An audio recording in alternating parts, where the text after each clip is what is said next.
How to make money online in this economic climate.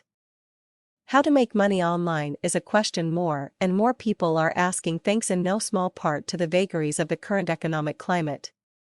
More and more people either find themselves out of work or on reduced hours and are looking for ways to replace or supplement their income. The biggest problem with this for any newcomer to the internet marketing world is the huge range of options, guides and gurus telling them exactly how it should be done, and promising untold riches at the push of a button. The simple truth is there is no easy push-button way to make money online. Like anything, you have to work for it. For the last 18 months I have been teaching students and even some big money clients a different approach to online marketing, and it is the mindset of the approach that is even more important than the actual methods. Now, for the most part, I am getting paid to teach this approach, although I have been helping friends and some distant relatives too who had found themselves struggling financially. So, what is the mindset or approach?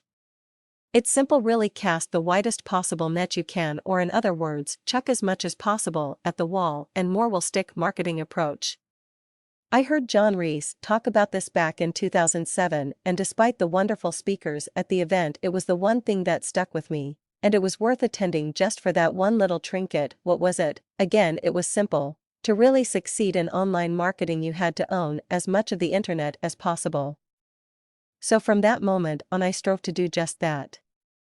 Initially, my real estate was a mixture of my own sites and blogs, complemented by mass-building Web 2.0 pages on sites like Squidoo, Hub Pages, etc. My own sites were a mixture of mini sites, based on a handful of profitable keywords, and autoblogs, which were much bigger in scope and size. This was a huge success and I was making a lot of money every month and continued to do so until early in 2009, when I noticed that although I was still making plenty of cash, the actual return per individual site was dropping.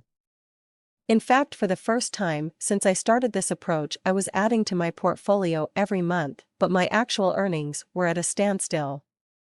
Now, many people would have probably thought, well, it's okay, I'm still making more than I expected or wanted, so what does it matter? But I love testing and especially experimenting, so I trained up a couple of full-time outsourcers to do what I had been doing and went to work figuring out what was going on. After several attempts at making changes, I finally found one that worked and worked well.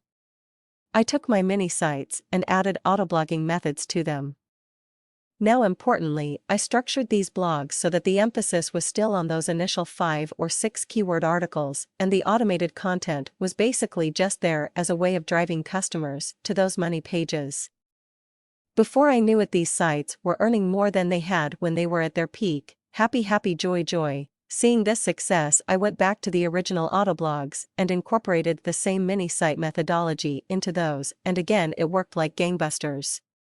So basically, I crossed my mini sites with my autoblogs and got profit, and now all my sites are built from scratch with this same concept.